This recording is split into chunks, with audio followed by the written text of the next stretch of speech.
Hello, friends, and welcome back to Tim Kirby Russia. You know the man sitting next to me, Matt Ehret, has agreed to come on the air, almost in a little bit of an emergency session, to finally talk about the Texas situation. But Matt, before I give you the floor and give you some questions here, I just wanted to mention something that, as someone who's worked in the media for a long time, every producer I've ever had always yells at me because I do everything impersonally. So I'm going to actually listen to my producer's advice and get a little bit personal here, Matt. One of the reasons why I want to talk about this episode or this issue, and especially with you, is because this is the first time after all these years of living in Russia that I feel completely out of the loop of what's happening in America. Because in the past, before I got blocked for life on Facebook, I always could sort of see what was happening in America and see like a big, wide range of opinions from all the people I know and the people they know and all that stuff. And then I lost Facebook. And then I still was able to kind of really latch onto this through a lot of the people I know. But, dude, when you live here and with all the stuff that's happening with the war, I am so, like, blocked. Like, I'll put it this way. The name Tucker Carlson has taken over my life over, the last 2 months. You know what I mean? So I feel bad. I feel it's for the first time I feel like I've truly lost America. So there you go. So, producers, I hope you're happy. Okay, so Matt, besides my emotions here, could you fill me in then, personally? What is actually happening in Texas? It looks like the governor wants to protect the border. The federal government doesn't, I guess. I see there's a river, the Rio Grande, I assume, and I see crates, and they're putting razor wire on top of, not crates, shipping containers. And there's razor wire on top of shipping containers. Is that really modern fortifications for the 21st century? What is this? Yeah, man. No, look, I what I will do, and I'm a Canadian, right? So it's kind of an irony that I'm speaking to an American in Russia, and I'm a Canadian. But we all really have a vested interest in the United States that we love not collapsing and going into some hellish dark age. Yes, that's something we both hope very deeply in. And so, what I'm going to try to do, I'm not on the ground in Texas. So I'm also inferring things based on my studies of history, my studies of intelligence operations, and just trying to triangulate and piece things together, as so many of us are. Okay. What I can say is that this is not something I anticipated it. When we were celebrating, when New Year's was happening. I wasn't going to guess. I couldn't have guessed that there was going to be some sort of an inflamed showdown between the red states and the federal government over this issue of all issues. I didn't think it was going to come to a head as fast as it seems to be. Yeah. This really started on January 16th in a big way as a watershed moment. I mean, this has obviously been, it's not like there wasn't an immigration crisis last year, 2 years ago, 3 years ago. We do obviously have an agenda by the types of agencies that people like George Soros, Mark Malloch Brown represent and work for. And we see their effort as part of a long-standing objective, which is true, to undermine the institution of the sovereign nation state, which does have an important cultural element, by encouraging unlimited flows of immigration into countries of Europe, into the United States, into Canada. It's part and parcel of the operation, but it's not new. It's been a problem for a long time. Well, yeah. So especially when it comes to immigration, everyone always mentions Ronald Reagan and his policies, and that's when I was a baby. So, yeah. So yeah, this is not. So my question, and because I'm always looking for anomalies, what doesn't fit a mainstream script or a big narrative that I'm supposed to take on, that all of the media is sort of framing on all positions of an issue, right? There's certain controlled narratives on all sides, for and against, which often break down when confronted with what can be known about reality itself. And so one thing is, why now? Why would Governor Abbott pick this moment to pick this fight, which has obviously sent shockwaves? 25, 26 states have lent their support. I think Florida has sent 1,000 National Guardsmen to assist Abbott in his decision to do something about the border crisis, which is a very porous thing. I mean, millions of people have slipped through undetected, which is an issue. It's been going on for a long time again, but now it's inflaming, and now we're hearing rhetoric of like the need to, if the federal government is brought in, that this could become a hot issue. Maybe even something kinetic could spring out of it, as Abbott himself even alluded to in a recent speech. but I saw your finger as Yeah, I indicating. just want to say what's changed. Oh, I'm thinking there's sort of two things. There's war in Ukraine changing directions. It's everyone knows it's over and the Russians won, and election year. Yeah, those are factors. Those are big factors. Ooh, but And you say that as if it's something else. Ooh. well, no, well, you know, I do think that if you really did care, as Abbott does, about reclaiming the nation and really doing something about this deep state that has latched on and infiltrated the federal government over many years, why would you not wait 10 and a half months for the actual elections to happen and devote your resources to ensuring that Donald Trump and the MAGA sort of branch of the non-neocon Republicans, which Abbott professes himself to be a part of, why wouldn't you put all of your effort into reclaiming the nation and instead pick now 10 months away from this election to pick this fight the way you are that could easily devolve quickly into civil war? And we're obviously seeing a lot of like messaging from Hollywood films regarding like Civil War in America. You know, a new film is coming out, very predictive programming, smelliness.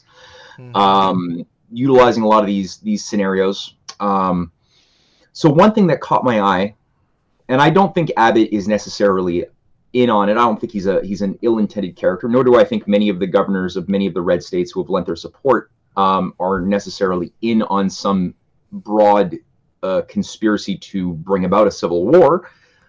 However, I think that there are agencies touching upon the FBI, which I've noticed is very active in this story that a lot of people just completely ignore, whether on the left or the right side. They just ignore the fact that all of this is happening because a letter was made public on January 15th or 14th, produced by 10 former FBI agents, and warning of infiltration of terrorists across the Texas border into America that will be at the heart of major terrorist events inside of America. Now, these are not just low-level FBI agents. These are people like Kevin Brooke, he's the former assistant director for intelligence of the FBI, an appointee of Robert Mueller, who is the #1 signer on that letter. You have Chris Zwecker, who is the former assistant director of criminal investigations for the FBI between 2004 2006, another Robert Mueller appointee. William Gavin, the chief investigator into the 1993 World Trade Center bombing, which books have been written about this. I've written essays about this. This is very provably an inside job, false flag in 1993. Yeah. And even the New York Times at the time had published the recordings of one of the FBI informants who was disturbed by the fact that his handler was allowing him to continue to transmit and pass on bomb making details, information, instructions, blueprints on the whole World Trade Center bombing. Ahmed Saleh, I think his name was. He was a former Egyptian intelligence officer who was brought in to, I think he was tied to the Muslim Brotherhood, but he was brought in to become a handler of the cell that carried out the bombing. And he was so disturbed that nothing was being done, as he was told, like, you're just going to be playing this scenario out, and then the FBI will sweep in and save the day. Nothing was done, and so this guy was smart enough to secretly record his conversations with his FBI handler. And then after the bombing, when people had died and things were moving faster, he then made it public, and whoever was at the New York Times decided to publish that. Probably very different management from what we have today. Yeah. But that being said, this guy, William Gavin, was the guy who covered it up. And so he's another signer on this list of 10 FBI operatives. Mm-hmm. He also resigned in shame because he was so blatant in his attempts to cover this thing up. And by the way, as a side note, the consequence of the 1993 bombing resulted in Joe Biden's authoring of his omnibus anti-terror bill, which became, as John Ashcroft said in 2001, the basis verbatim of the Patriot Act that was brought online after World Trade Center bombing number 2. Okay. So what you're saying is, in general, the guys who are sort of released this, they're the exact type of people who organize bad stuff behind the scenes. Yeah, they know exactly what causes terrorism, and it has nothing to do with renegade freedom haters coming in across porous American borders. This is every single case that I've ever looked at, and that even you've had Fordham University law studies back in 2013 that analyzed forensically every single case of prevented terrorist acts in American soil over the course of 1999 to 2012, and in every single case they found the hand of the FBI, not just informants but guiders, handlers, planners from the top, and this includes the Newburgh 4 bombing attempt, or planners of terrorism. You had the Christmas tree bomber, in Portland, Oregon. Even more recently, we've had, as was recently discovered, it's the case of the attempted kidnapping of Governor Whitmer, of which 12 of the 16 operatives of that cell were all FBI. Jacob Sutton. No, hold on, man. Maybe we could say this if we were going to say this from some sort of like a devil's advocate position, that maybe the FBI spends so much time and resources trying to catch this type of person that they actually kind of like the memes on 4chan or whatever, they actually kind of just have people like being involved in, like, you know what I mean? They're kind of like chasing ghosts. But if you chase ghosts by wearing a white blanket with the eyes cut out and going boo, then you trick people into thinking you're one of the ghosts. You know, it's kind of that logic, like a self-fulfilling prophecy, kind of, in a goofy way. Yeah. Or is that devil's advocacy flawed, and this is actually something very understood and well known? Yeah, I think the devil doesn't need advocates at this point. He's got his own law team already. Yeah, no, maybe some people do kind of like live into it on some level. Perhaps I'm open to that, where people like just make their entire career based on stopping terrorism, to the point that they feel that they have to create instances of terrorism in order to validate why they're keeping their jobs. Maybe on some level, but I think that on a higher level, I mean, it all comes down to your willful or your unwillful participants within a broader conspiracy to turn the USA into a slave state based on paranoia and fear of threats created from abroad coming to press upon you, and whether that's the very existence of terrorism, Islamist terrorism from Al Qaeda and ISIS and onward. It was all created by the CIA anyway back in the late 70s and early 80s, when we were doing Operation Cyclone, pouring in $500 million into radicalizing madrasas as part of the Zbigniew Brzezinski scheme, to enmesh the Soviet Union in their own Vietnam. So the whole thing itself, you could have said, well, after the Soviet Union disintegrated willfully, did not the whole mandate, or should we not? Once that grant money starts flowing, everyone wants to keep the grants coming. Exactly. Well, that's the thing, right? Because that's the thing. So you could have said, well, then we should have probably stopped funding and utilizing Al-Qaeda as an instrument of Western intelligence. But it's like, no, at that point, there's so much machinery, billions of dollars flowing into the thing. It has a life of its own almost. And it's still useful. Ultimately, those who gamed out this thing back in the 70s, it's not like they haven't wanted to destroy Russia and China and Iran as part of their broader, or one of the necessary things to do along the list to get to this imagined state of a utopian world government of a depopulated humanity. There are these obstructions that have to be dealt with. So they've always had a desire to keep in their tool basket the Islamist terrorist cards that could be then used as we saw it being used in the post 9/11 age anyway. But now they've extended that more, and like I said, this is the Biden, the Patriot Act, which has now turned into Patriot Act 2, and it's been renewed every single year for the past 23 years. It's been constantly renewed. So we've been in a constant state of emergency, justifying anti-constitutional obstructions of people's civil liberties, the detaining of people without charge. Things like Guantanamo Bay have been maybe slightly disassembled, but not really. There's still a lot of political. I don't know about that. Ever so slightly. Ever so slightly. So all of this has been justified by the idea that we're doing things for the sake of a national emergency. It wasn't just the pandemic thing that justified it. It's this is already before that pandemic excuse. And again, Biden's omnibus bill, which was shut down in 1985 when it was first attempted, was used by John Ashcroft and Cheney verbatim for that, and now they're trying to extend it even to domestic terrorists as well.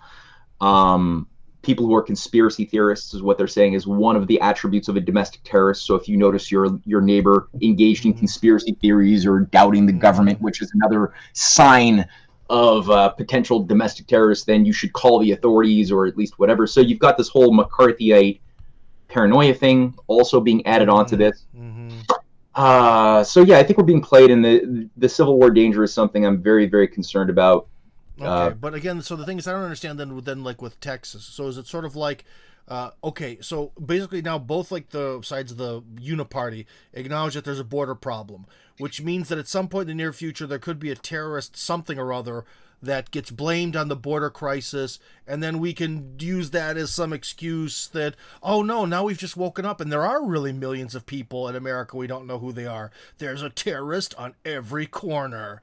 Is that where this is going?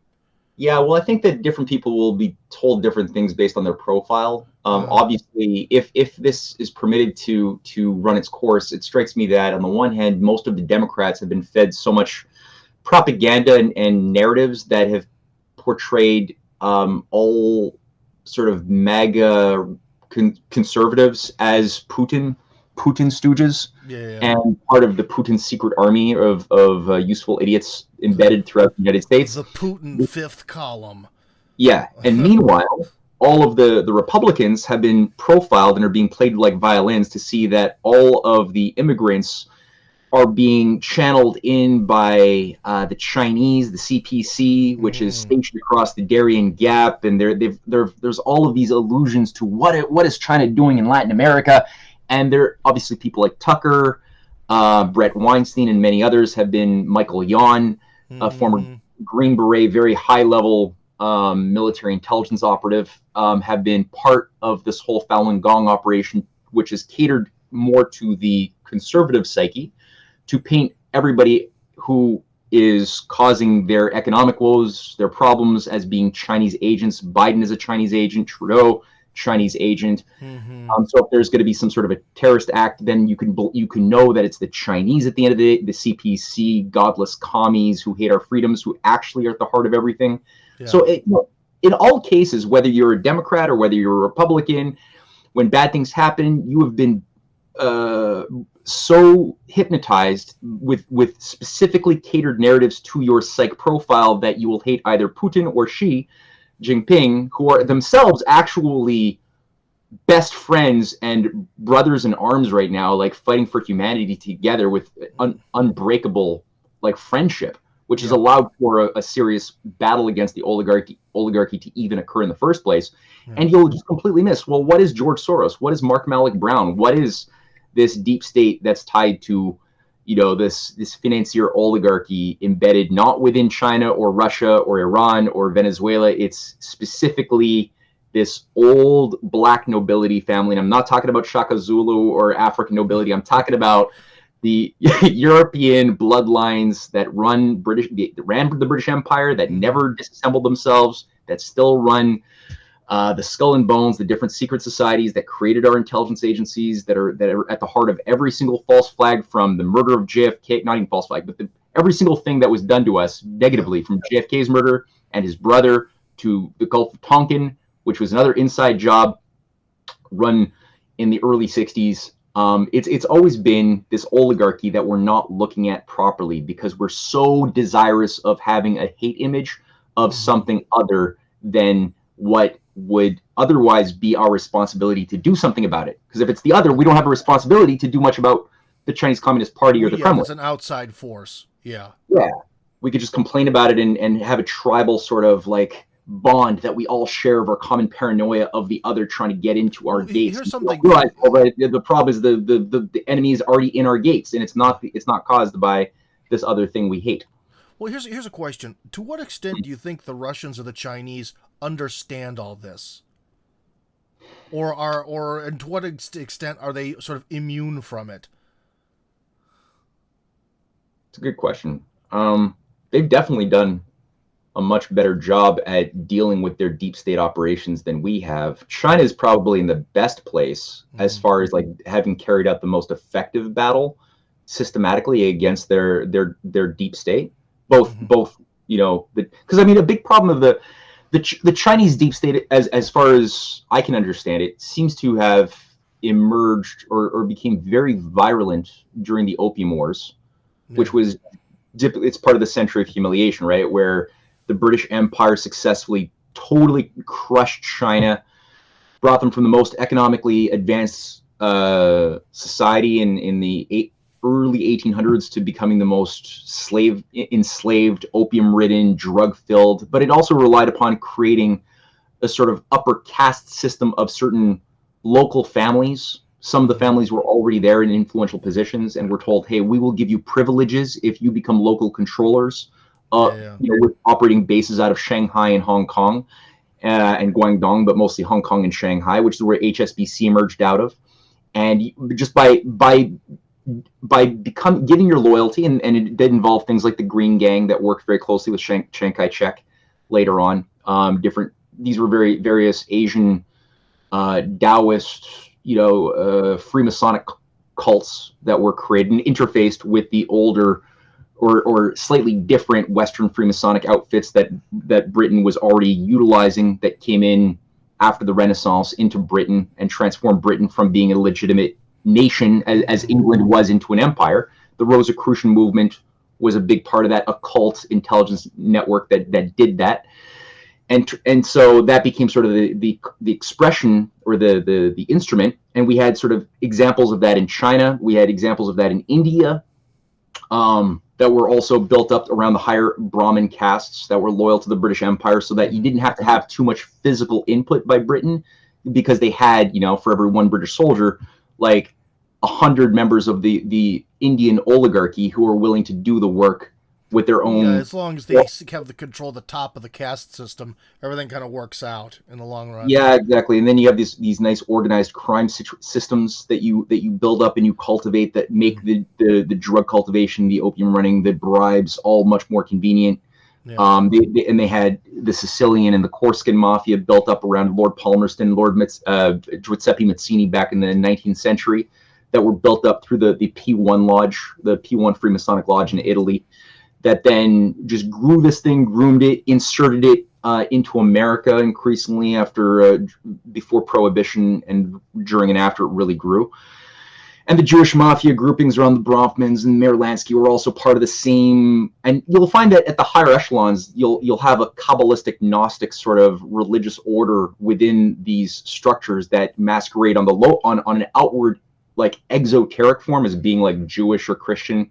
Like the Italian mafia is Christian, yeah, right. And the Jewish mafia is Jewish, yeah, right. I mean, at the end of the day, these are pedophilia networks of Satanists masked with outward veneer, catered to whatever part of the world they're going to be interfacing with. Yeah. But they did the same thing with China. So China did battle over the, especially I think the Mao's ability to keep the upper hand, did quite a bit to extract a big chunk of this from an operating system in China, and he did quite a bit to break China free of British controls over the Chinese economy. A lot of these groupings that managed the drug running throughout the Cold War, on behalf of the CIA and the Flying Tigers. I'm talking about Chiang Kai-shek and the Chinese fascist network that became like sold to the West as pro-American, pro-liberty democratic patriots of Taiwan. And there were Kuomintang as well in Laos and Cambodia that maintained the what's called the Golden Triangle, that brought in the drugs, heroin throughout the 50s, 60s, 70s into North America from Vancouver. That was part of the whole operation.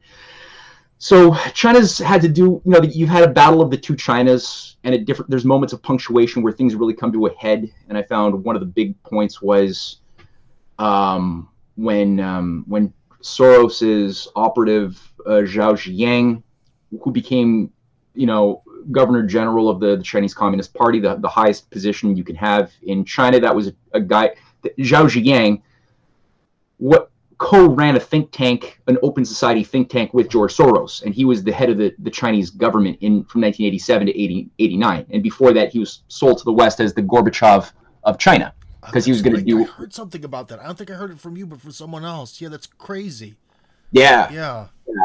Yeah. So why did he fail, right? And why did Soros get kicked out? I made a whole my wife and I made a documentary on it because it's so important as a good paradox for people to think about. Like, how did the Chinese manage to ban George Soros and imprison his operative, who was the Chinese the governor general of the Chinese Communist Party, right? That high was put into, stripped of all of his powers, given house arrest. He wasn't allowed to leave his house till he died 16 years later. All of his lieutenants either went to jail in 1989 or they escaped through Project Yellowbird, Operation Yellowbird. It was a racist name given to a project to take a bunch of... it's yellow in that sense. Gotcha. Okay. Yeah. Who knows? Maybe there were just a lot of canaries in China or something. I don't know. So, yeah, no. Well, they were afraid they were going to sing like canaries if they were captured, so they wanted to get them out of China through Hong Kong. And the triads were working with MI6 and CIA, and there's a Wikipedia page on this even. I mean, it is like official, accessible information. And from Hong Kong, organized by the U.S. Embassy and the British, they were brought into Vancouver, into New York. They were given protection. They became what was known as like sort of a foreign, that became the organizing force of the Chinese deep state outside of China. Well, while we're on the topic, I kind of want to bring this up where there's something baffling is people have kind of asked me about the Freemasons in Russia. And if you go back to like Peter the Great, sorry, I shouldn't say that. Peter the First, because he's not the great in Russian. He's only the first. Peter the First's time and some of the like leaders in the 1700s, you can see some remnants of like the all-seeing eye and some Masonic stuff on some of the things they built, be they churches or normal buildings or whatever. Time marches on. Here comes communism. After communism, like a few rounds ago, the head of the Masonic Church here actually ran against Putin. It's just he was extremely unpopular, so he got like 2% of the vote or something. And I checked in on this guy, and I think he's trying to run against Putin again, but he has no money. And the Masonic Lodge in Russia closed because of COVID, killed its membership. So that's something that I think is absolutely bizarre. Because remember, it's like the Masons are like behind everything. In Russia, they can't keep up membership. What is that about? Or did someone crack down on it? Because they did crack down on the Scientologists. They did? Really? Good. Yeah, the Scientologists sent, but this was actually, it was after the Maidan, but before the war. Because, dude, if we want to talk about social changes, the war has opened up, the Overton window has moved very far in what is happening now. But before that, there used to be a Scientology center that was very noticeable in a place called Taganskaya Square, which is a very prominent place in Moscow that people go by all the time. And then one day they just went in and sacked it. And all of a sudden it was an office building. Cool. That's cool. And this happened right after the Maidan? Somewhere around there, yeah. Interesting. Yeah, like, good. I like hearing that. No, the Scientologists, just for those who might be listening to this wondering, like, why am I taking such satisfaction out of that? And I mean, this is an Aleister Crowley cult. It's a UFO Aleister Crowley occult satanic operation that was synthetically created as a spin-off of the Ordo Templi Orientis, and L. Ron Hubbard was a disciple of Crowley who himself gave interviews, and his son, who defected from the Scientologists, even gave an interview to Penthouse magazine, professing that all I knew growing up in the household was Satanism and black magic, and so and it does overlap with the Falun Gong. So just like I was making the point that a big part of the Chinese effort to deal with its deep state was also to deal with the Falun Gong operation, which was a synthetic cult that sort of it's a bit of a mystery. I think the cult is still a problem for them. I think there's still some remnants of that left, or no? Nah, not really. Not in the mainland. There's a lot of activity in Taiwan, which has a lot more autonomy. But not in the mainland, no. But the cult was, like, the founder of the cult is today living as a billionaire in a 400-acre estate in New York, Li Hongji, and like Li Hongji is clearly somebody who has been like, he's like a Charles Manson type of MK Ultra figure who was like an insignificant teacher who had a big revelation. He thought he was channeling messages, a very, very theosophical sort of experience. You know, like I was channeling messages from ascended masters that gave me this insight, and actually these masters are aliens. And he gave an interview to Time magazine in 1999 describing how he himself is an intergalactic messiah fighting these dark forces that are interdimensional aliens wanting to steal our bodily fluids. But unlike the Theosophical Society, he's at least fighting evil. He's in Bizarro Land with them, but he's fighting evil. Usually the Theosophical Society is like, let the demons come into me, please. Well, you've got, again, the exoteric and esoteric teachings in all of these sects. And on the surface, the Theosophists wouldn't have been successful if they just came out saying, by the way, let's feed the demon within, and by the way, we're all God, and God is evil. Like they wouldn't recruit; it wouldn't be successful. They have to give off this: we are brothers and sisters of light and goodness. Oh, I see. Doesn't mean much, right? But then there's this: at some point along the way, you then get, if you've got the right stuff, you get the higher teachings that are not. And that's the whole Gnosticism thing, and the thing with the Scientology, because they also have their different layers, and at different levels you get then revealed the true secrets. And that's also why one of the things about Gnosticism is why it's evil, because Gnosticism always goes that way. It always goes into some dark cult, and whatever the secret is, it's never good. And any good guy religion would just tell people how to go to heaven, but no, you only have to do this, this, and this, especially these sexual acts, and then you get to find out the secret. Like, no. So the Gnostic approach is always just the worst. And I do, because I'm such a nutcase, I even see people do that in like a secular sense. It's hard to explain, but like you'll even see people be like, no, I don't want to tell him that. I want to keep it for myself, or maybe get something out of them. I don't know. I'm going off on a diatribe here. But anyways, we're getting deep into cults. So anyways, where is this Texas border thing like going? Okay, hold on. Just to tie it up a little bit, because it's floating, but let's tie it. So the Scientology thing, part of the idea of going through the 8 layers of operating Thetan 1 to 8, and there might be layers above, it seems there are, is to purge yourself of the demons that you discover, the spirit demons or other intergalactic beings from some galactic federation 800 billion years in the past that have somehow found themselves in our part of the galaxy, that were all embedded into volcanoes and that got out of a volcano and that are now making up every single feeling you have, every attribute you have, every hope or whatever. You're actually, what you come to discover is that you're made up of these billions and billions of foreign entities, and that by going through the various types of self-examination processes with usually inspectors who are more advanced overseeing your self-examination and examining you, utilizing these electromagnetic machines that are essentially just like lie detector tests, you're able to like shed and purge yourself to become your true self, and purge yourself of these foreign demon forces. Very similar to the type of thing that people have been through and have defected from Li Hongji's experience, and just listening to Li Hongji himself from the Falun Gong describe as well something which is similar, that we're all made up of these foreign spirit, demon, alien beings that are sucking our fear energy, that are creating all of our psychological disorders, even to the point that he even says that they create scientific progress, which he says is a disorder. So these beings that created the Industrial Revolution caused us to become out of whack by creating scientific progress. So you've got already, right, just by virtue of that already, an assumed idea that healthy humanity is a static, non-scientific humanity.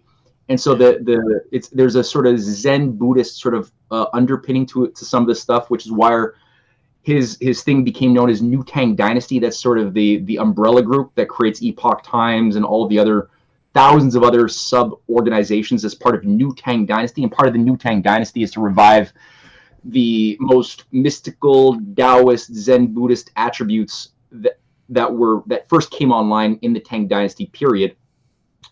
Not to say all Zen Buddhists are corrupt, I'm not saying that, but that's sort of the timber of it, but tied to an alien's effect, and that by going through the Qigong exercises to balance your Qi energy, the way he specifically says, not the way anybody else has said, because this has been practiced for thousands of years, but no, something about the way he's saying to do it, because he's the intergalactic messiah who's balancing all cosmic forces of good and evil in some Manichaean dualism that he's like the stabilizing force. Now you can yourself do like the Scientologists and find your true self, which will then give you the same powers that L. Ron Hubbard said he had, or that Li Hongji says he has, which is telepathic powers. You could travel the astral plane. You could be everywhere at once. You could detect people's past lives, future lives. You could now, like, you'll become a Superman, a Jedi. Yeah. So a lot of the, this is why I just found it so interesting that Putin cracked down successfully against this very Aleister Crowley malevolent operation, which is very much embedded with intelligence agencies. This is what China did when they expelled Li Hongji and his whole Falun Gong operation in 1999 or 98. Yeah. They were causing like a public disturbance in Beijing, basically threatening to shut down the government. They had like Li Hongji called for 30,000 of his followers to just like do civil disobedience and sit in rows and stuff. So it's like, on top of everything else, part of one of the things that they say about the, the organ harvesting, because that's the source of the organ harvesting that's repeated to Western media consumers a lot, is that's why China has been stealing specifically Falun Gong practitioners, and mostly it's just them, and it's like, why them so much? Yeah. And as Li Hongji has explained it, it's because our organs as Falun Gong practitioners are so tasty, because they're so in harmony with the golden section because of our Qigong practices, that the Chinese, which he implicitly means aliens, who suck and want to devour our bodily fluids. It's all about bodily fluids for these people. That's also why they're all over the health freedom movement as well. You'll find that, dude, the four humors, baby. That's old school. It's a lot of bodily fluid stuff. Yep. But anyway, sorry, I got you off track. No, but it makes it very, very it overdoes the it's like the caricature of in the Stanley Kubrick movie, the How I Learned to Stop Worrying and Love the Bomb. You have that one character who's this general who's just like a paranoid conspiracy theorist to the extreme degree, worried about the commies wanting to steal our bodily fluids and what are they putting the fluoride into our water for and all this stuff. And it's sort of like, it's interesting that Stanley Kubrick's daughter is a high-level Scientologist as well, which is interesting, OT7, which also implies to me that there's probably something occult that Kubrick himself was a part of as far as predictive programming goes, because a lot of the Hollywood, entirety of Hollywood pretty much became in predictive programming, but also with a ritualistic, satanic religious component to it regarding the storylines that they would promote into the psyche. So I used to think maybe Kubrick was just a satirist or somebody warning us of things, but I'm starting to think more and more that I think he was very high level. All that to say, I think China and Russia have done a better job at dealing with their deep states than we have.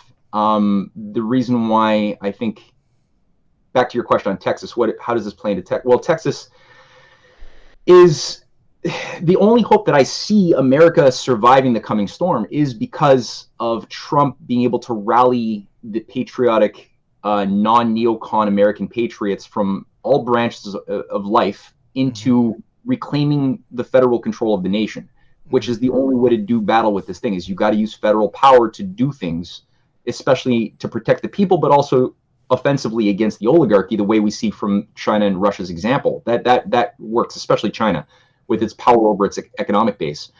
So they want to destroy that before it can happen. And the last time that, when China was going through their opium wars, they were also at the same time going through a civil war in 1857, right? You had a civil war in China, and that was a civil war caused by a pseudo-Christian synthetic cult overseen by British and American Gnostic Christian missionaries who brainwashed this school teacher from a little village in the south of China to believe that he was the brother of Jesus. So he created this new, it was called the Taiping Heavenly Kingdom that he had declared to be the new kingdom of China. And there was a brutal 15-year civil war that he waged with his massive army that was receiving all sorts of logistical support, guns, supplies, other things from the British Empire, while the British were also fighting China externally as well to force more opium down their throats. And this was being done at the same time that Britain was organizing the Civil War in America by providing weapons, logistics, other forms of support, battleships to the Confederacy, which was another Freemasonic outfit set up through the Scottish Rite.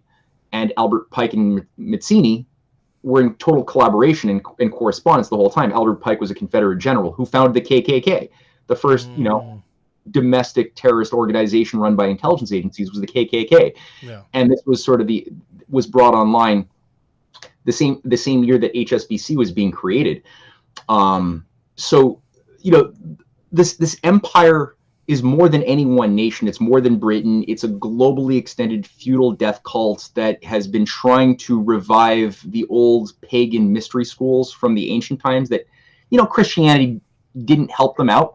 They got really derailed when Christianity was brought online. And they've been trying to set the game plan or set the stage to revive and get their vengeance by either destroying Christianity completely by producing a culture of hedonism and immorality, or infiltrate it from within and take people who think of themselves as Christian but are now being influenced by Scientology and Falun Gong persuasions to infiltrate it and make, like what Tucker Carlson is promoting, for example, is this Gnostic Manichaean pseudo-Christianity that presumes that, inside of the injections that so many people were given is Luciferian fluids that have been injecting demon forces into our bodies that are now like channeling dark forces of dark evil energy through our DNA. And so they've got people into this like cosmic schizophrenia where now we're being told that, we've got demon forces that have been injected. Everybody who's been given an injection of the mRNA thing have now received demonic entities. And so they're bringing people into a state where they're inducing multiple split personalities like they do for the Scientology and Falun Gong practitioners, but they're doing it on a more broad level. And again, I really like how you're saying how it sort of unites them around this foreign entity invasion. Seems to really unite all this stuff into one, which is interesting. Yes. And it's all Gnostic Manichaeanism, but more than that, it's a hermetic variation of a syncretization of a variety of the same thing. But then regardless, so again, back to then the border. Yeah. We've covered this. Where are we going with this whole border thing? Is this just some kind of dog and pony show for the moment, or is this some sort of Trumpian experiment to an extent to kind of see what happens? Or... No, it's to destroy Trump's base, to basically induce Trump's base to entrap them into a fight that will undermine a lot of future fights that should otherwise be happening to take back the nation. And instead, everyone's going to get enmeshed in this very controlled thing that could easily spiral into a all-out kinetic conflict with federal authorities. But the one thing is, Matt, then this is one thing I've tried to talk about on my channel is like, when people talk about, let's just say the Freemasons and all this other stuff, right? They're like, well, it originally started in Europe and then it moved over to London because they had the printing press, and then things got much better in America, so they moved over to there. It's a much smaller world than it is now. If they destroy the United States, where would those people go?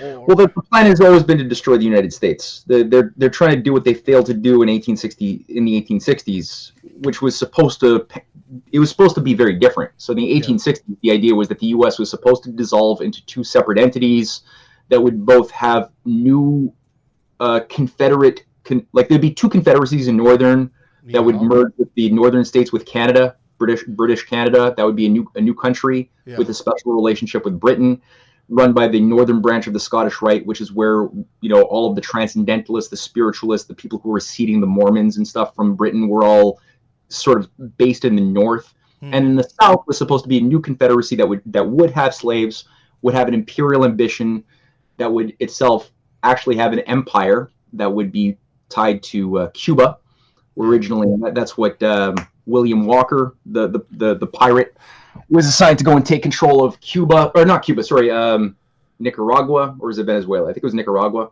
And he was declared dictator. But part of that was to get in and control Cuba as the center of a new capital of what the Knights of the Golden Circle of Albert Pike had called, before the KKK, it was the Knights of the Golden Circle. But what would that ultimately accomplish, dividing the United States into two mega nations? Because they would be two slave nations, one being a Confederate slave power that would be loyal to Britain, because Britain still controlled the purse strings. They controlled 80%. The entire slave economy was based upon cotton exports, and 80% of the cotton exports were purchased by London. And so London had to control the manufacturing, not the South. So the South was totally dependent on London, also for their balance of trade. London, the pound sterling was still the basis of global currency, like the U.S. dollar became after World War II. That's what the British pound was. So it was part of the, and by the way, the part of the cybernetic system back in the 1800s was that London would, how did they get the monopoly over textiles, was by cutting off the hands of all of the Indian textile workers that had formerly been the #1 textile manufacturing hub of the world before the British totally subdued them, and crushed their mills, their factories, and only allowed them to grow opium. So India was growing the opium. Soon Turkey and Iran would join suit, especially Iran, under the control of the British in the 1880s. And that was when the British took control of the Suez. So then that zone became the opium producing zone, and then that opium was then sent to primarily to go to China, to destroy China's psycho-spiritual vitality, to keep them subdued and keep a local crime syndicate in power in China, so that they could be then exploited by the British Empire.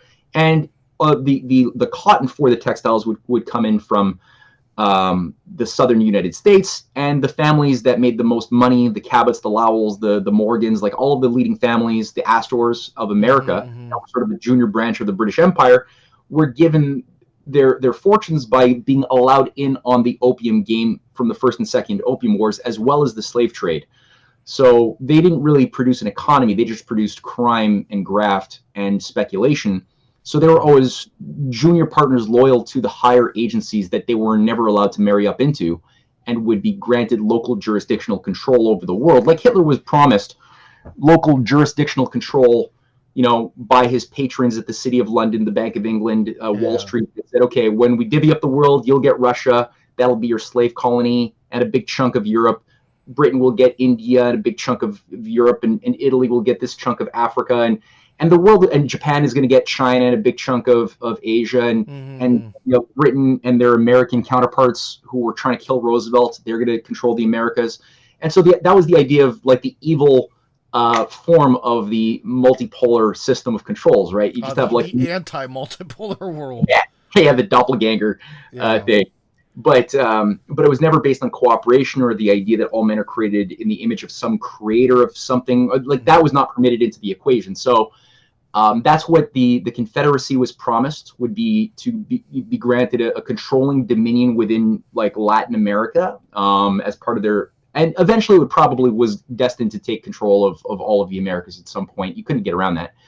The North again was supposed to be under the control of the northern branch of the Scottish Rite. And here's the other thing that's of interest regarding the Freemasonic fight, is that before the 1850s, that was the end point of, you've heard about the Anti-Masonic Party of America?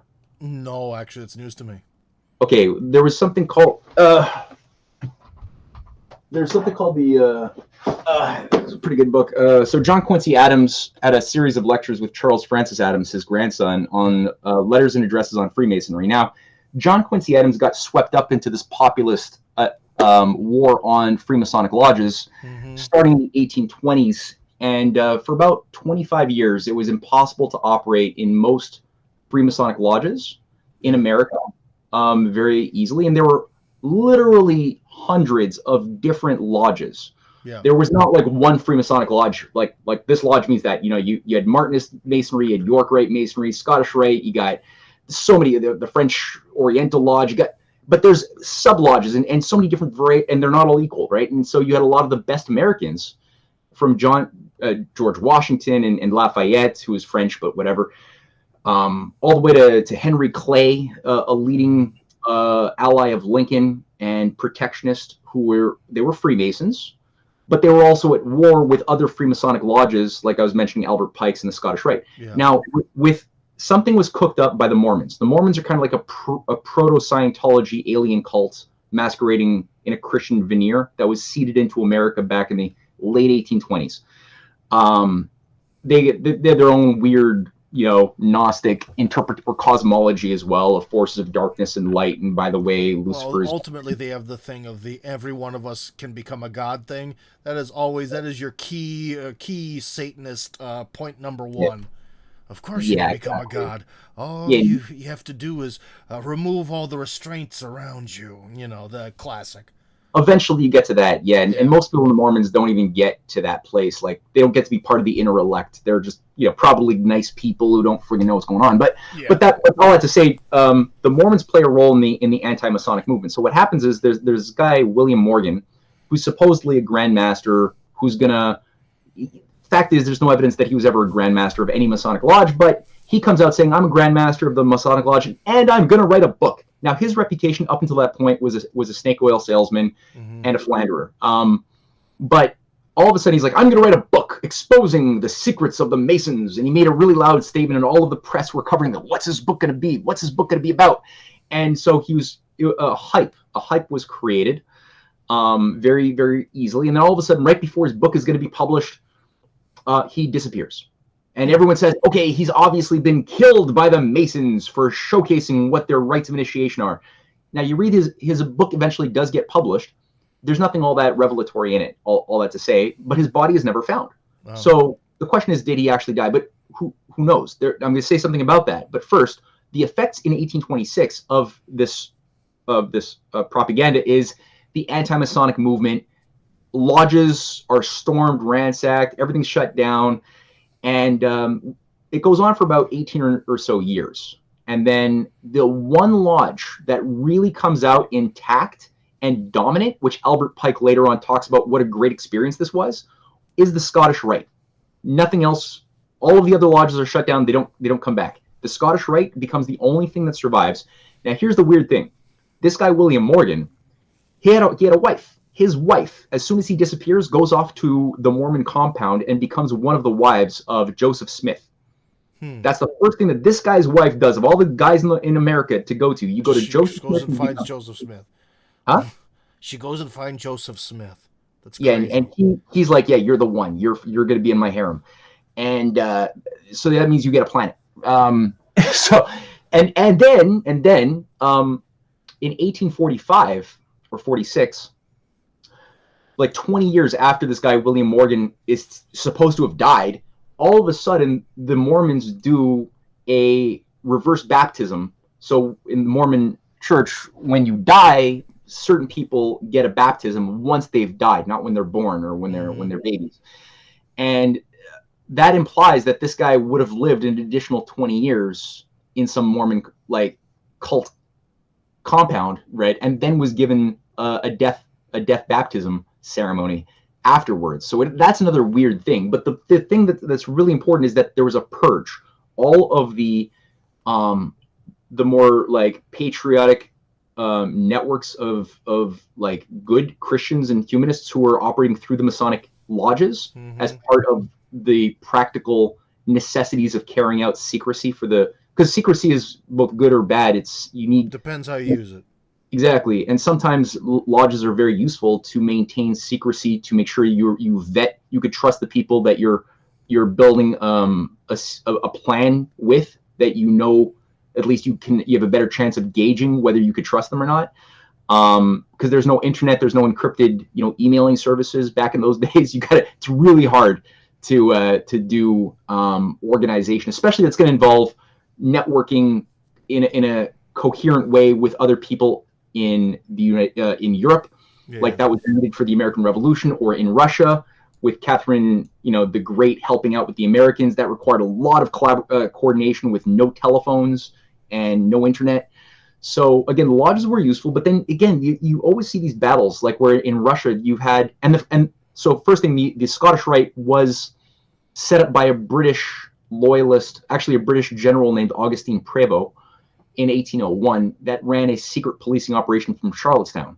And then that's where the origins of the Scottish Rite itself came from. And then you had, again, like I said, a northern branch that Ralph Waldo Emerson and other British puppets, like that ran the Transcendentalists, the Spiritualists, that created the Abolitionists, or the most terrorist-oriented branches of the Abolitionists, like John Brown, the guy who shot up Harper's Ferry. He was like a puppet for the Northern Abolitionist branch of people like William Lloyd Garrison, who himself was part of the Cabot family operation, which was always working in cahoots with their slave power cousins down south, but acting like they were against slavery. But it was all to create these unbridgeable tensions where you have both the Confederate slave power engaged in domestic terrorism, while at the same time you have Northern anti-slave powers doing terrorism, all controlled by the same entity. That's where we could be going. Yeah, and you have it with Antifa on the left, right? We see it with the eco-terrorist groups that are like, thinking that it's their duty to Mother Gaia to declare war on pipelines about the pipelines, that's one thing, but or so transgender the eco-terrorists, they generally don't actually do anything other than ruin historical objects. They don't actually really terrorize, as in annoy. No, it's bad because you got things like you got the stupid things we see from these brats in museums, or like that's sitting what on. I mean. Yeah, no, that's the baby stuff. But you actually have things like Deep Green Resistance, which is much more kinetic. And these are groups that have their own website where they actually showcase all of their trophies of, somebody blew up a pipeline here, somebody blew up an electrical line here, somebody derailed the train here. This is what they were using, and this is what the date and location, and this is how you can do it too. And so they actually have a whole thing where they're trying to. They recruit these young, useful idiots from from certain radicalizing university experiences. They bring them into training camps in the forest and back to nature, experiences. They probably tie in some drugs and orgy in there too, like they did for the Nazis. Of course, there's sex involved. Of course. Yeah. Well, there's a movie that's called How to Blow Up a Pipeline that was just produced by Hollywood as part of a recruitment tool. And there's a lot of sex and misanthropy in there, just like the Wundervogels that of the Nazi SS leadership in the 1912, 1913 period. They were doing their nature walks in the Black Forest, doing kumbaya around a campfire and little orgies and stuff to get back to the Odin gods of Gaia. But that's a thing all over like Vancouver and Victoria and BC and down into Colorado. There's all these like groups that have been cultivated as part of the underground, working in harmony with the above grounders like Mark Carney and other eco bankers on the, operating through Davos. But so you got the above grounders and then the below grounders, and they work together, and they have a manifesto about this on their websites. But then inversely, then they're trying to also radicalize the rights in the way that we've seen with the FBI funding of, what's called the Temple of Blood cult, which is like this pro-Trump cult that hates immigrants, but the guy who founded it is openly, or he was caught receiving FBI money, like $180,000 just in 2018. Of course. So they want something that's already sort of out of the limelight, but everyone who was involved in BLM at a high level, they all have mansions, and they've all gotten busted. Well, busted, but they've paid no consequences. They've all gotten big paychecks for that, so. Yeah. No, exactly. Yeah, it's complete hypocrisy. And then you got the LGBTQX branch as well that we've seen shoot up certain schools, Christian schools. Here's something, Matt. So I want to, because I know you have to get going. We're at the hour mark, and I know you plan your day by hours, much the same way that I do. So, real quick question: if if something really majorly changes, will we ever be able to live in a world that doesn't have, or at least the satanic nonsense becomes weird people in their basement and not something that like the rich, wealthy elite do? Or is this something that we're just going to be eternally cursed with? That even if let's just say the U.S. establishment thinks it can be cute, causes a civil war, destroys itself. Will this just happen then in Peking? Beijing? Sorry, I'm showing my age.